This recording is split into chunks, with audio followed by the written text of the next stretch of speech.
Hello and welcome to the Open Resourcery. This is Devi, and with me I have Twisted. Today we're going to go over kind of the spawning point of the Open Resourcery. Would you like to take it away on that one? Oh, yeah, I can definitely go ahead and do that. So, just to go ahead and let us take a trip down memory lane. What was it, about March or something? We went ahead and met, right? I believe so. So yeah, so for those who are unaware, we both are members of a server called Familiar Company, and pretty much we went ahead and met each other on there through our friend Lono. And since then, we've gone ahead and become very close friends and all that.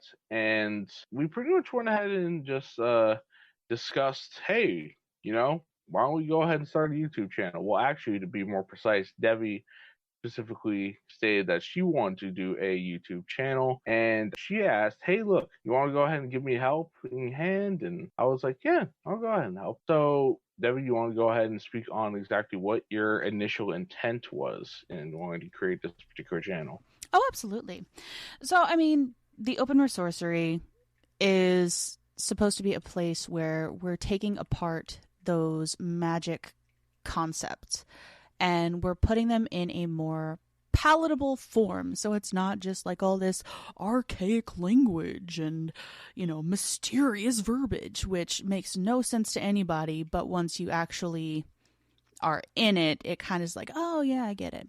And just putting it in a more easily palatable form, because I don't believe in the whole gatekeeping in terms of magic and the knowledge inside of magic, because truly it's a human experience and it's for everyone. So this is more so just the form of breaking that down so that it's not complicated or overly complicated by years of fraternities and secret societies and things of that nature. Oh, yes. And I will go ahead and state that it'll also be not only Debbie, but I as well, sharing some of our personal experiences that either influence or have led us to covering particular topics on the channel. So at this current point of recording, right, this is going to be, the pilot. This is number one, right? But by this time, we've already made a few videos beforehand.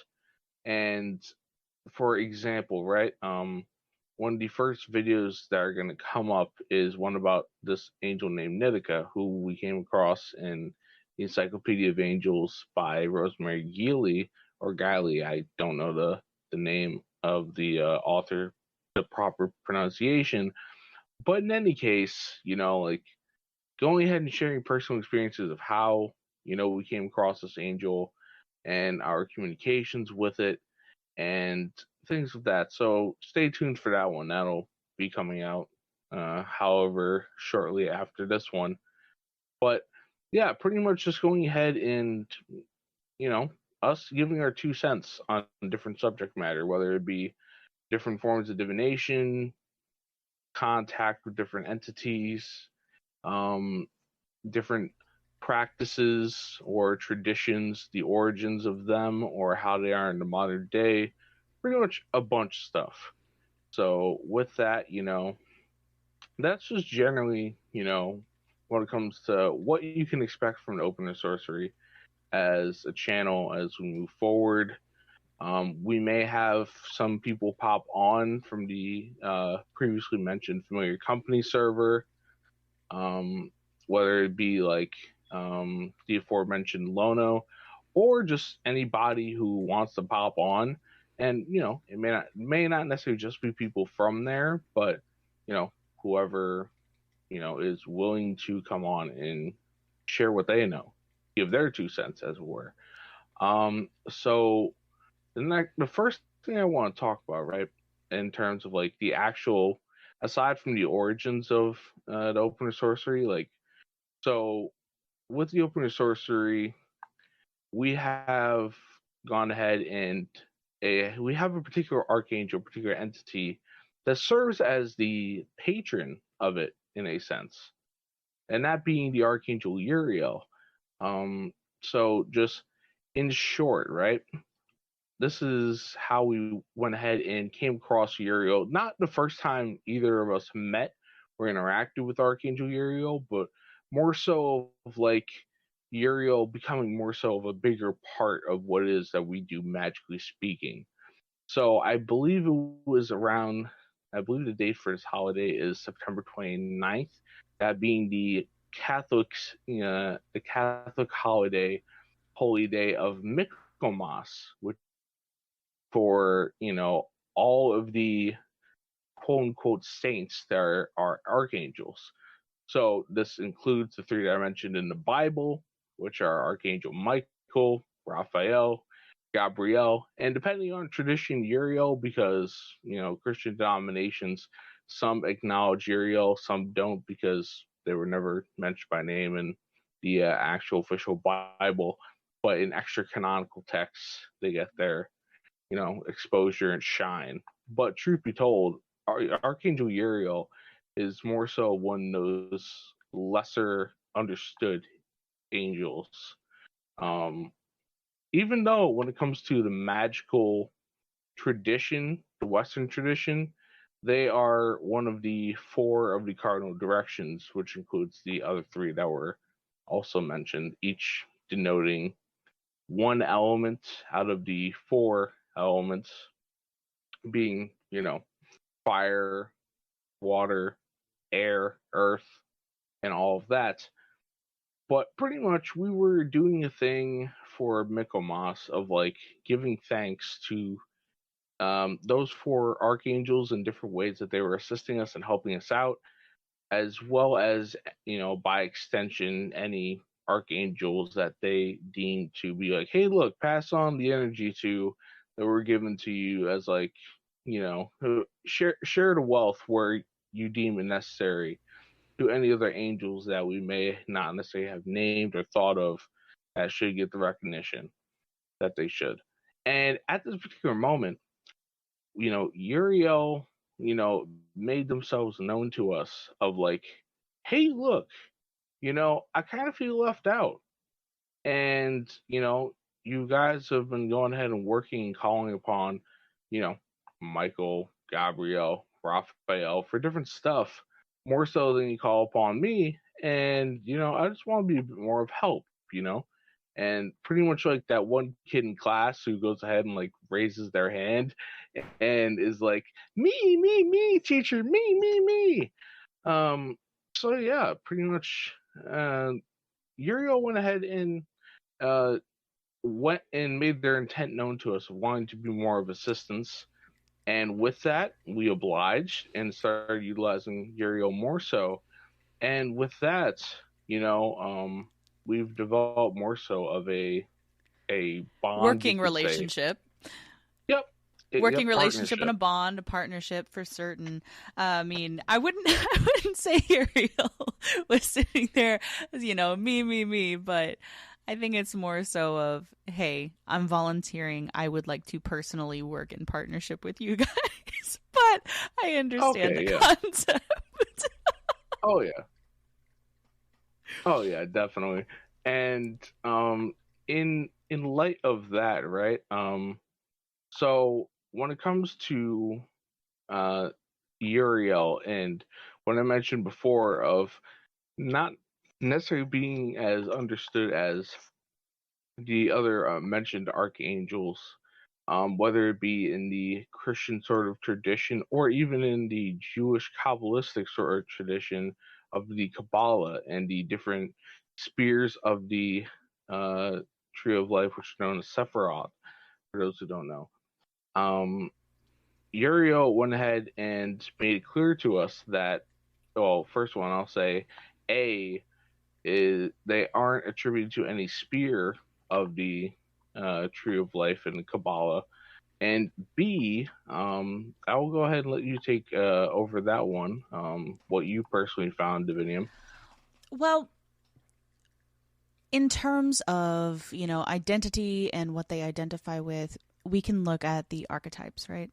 And we have a lot of different archetypes that present themselves. And through working with Uriel, like in my own personal like shadow work and going back and forth and just personal growth and expansion, he has always come across to me as more of a Hermes or Thoth character, in that he is going to provide wisdom. He is like the, oh my goodness, I cannot think of the name of the god personally at present, that gave fire to man, giving them that, you're talking that about wisdom. The Greek mythos? I believe so. I cannot think of the name to save my life. Yeah, Prometheus. Prometheus. Thank you. But that's kind of what he is coming across to me as, and he always comes across kind of young-faced, if that makes sense, but wise. Like, there is no lines on his face. There is no age that is shown there, but the wisdom certainly lies underneath. It's a little startling at first, I will say, but he's honestly, I would say, one of the beings that I keep extremely close. Oh yeah, and for me as well, like ever since that moment, right? Like I definitely have gone ahead and utilize Uriel more so than I had previously. Like, truth be told, in terms of the manners that I was interacting with Uriel, usually it was just like, oh, hey, every once in a while, could you go ahead and give a little bit extra clarity for divination and all that sort of thing, which, I still go ahead and utilize Uriel for that capacity, whether it's, solo or with, both of us here involved. But it's definitely, it definitely is like on par now with the rest of the aforementioned three, as opposed to just like, oh, you know what, like the three of them, they have their stuff, and then there's just Uriel who comes in, once in a blue moon and all that. He kind of sits back as like the usher at this point. He's like, "Oh yeah, these are my people. Oh, you're coming into my. Okay, I got you." But no, he's become very much the main one that I work with. But I of course, calling on the others is very important as well.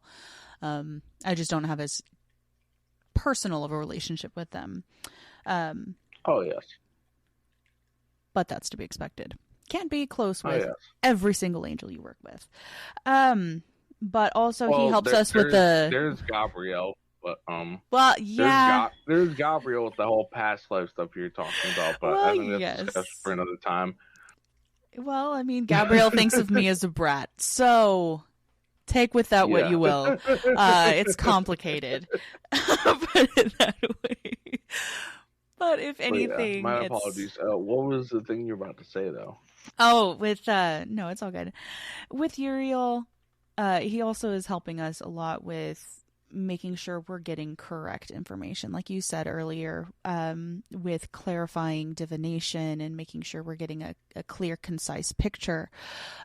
Even with doing studies and researching certain topics, it's allowing us to have a clearer lens in which to view this from, so that we can make it that much easier to bring it to anybody who chooses to listen. And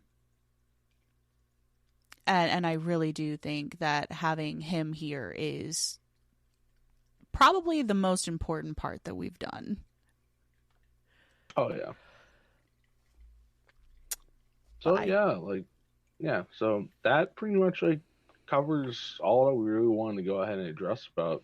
Not only just, oh, hey, look, this is the Open Resourcery, and this is the first time you guys are going to be hearing our voices on record, for those who are listening and don't actually know us personally yet, or haven't heard us say on like the Familiar Company podcast, which I'll go ahead and take the moment to plug. Go ahead and check out the Familiar Company podcast, which will probably have like in the associate channels or something like that, yes. or I can win the playlist. But this is just a starting point, and along with that, just Uriel. Yeah, he's the homie. He's our guy. Absolutely. And yeah, giving him his little bit of promotion, just like truth be told, as I mentioned with the whole Nitika video and other ones that are likely going to be popping up later on, other entities that we interact with that are like, oh, okay, you guys want to go ahead and get some time in the sun because you got a message you want to get across from yourselves to the people, but because you're spirits and not everybody's able to tap in that sort of manner, or just aren't able to, aren't necessarily like willing to delve into the aspect themselves, even if they have that sort of capacity to, right? Pretty much go ahead and put their word out there and see who happens to run into it, and those who are meant to do work with them, I think will find their way to the videos. So Fully yeah. agreed. All right. So with that, I think we're pretty much done here. We can call it a wrap. Any last words, Debbie?